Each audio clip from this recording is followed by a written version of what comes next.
स्वभाव करोमि यद्यत् सकलं परस्मै नारायणाय समर्पयामि अच्युतं केशवं रामनारायणं कृष्णदामोदरं वासुदेवं हरिं श्रीधरं माधवं गोपिकावल्लभं जानकीनायकं रामचन्द्रं भजे हरे राम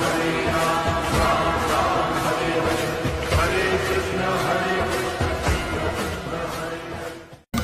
भाव भगति से कोई शरणागत आवे संतति संपत्ति सब ही भरपूर पावे ऐसे तुम महाराज मोको अति भावे गोसावी नंदन निच दिन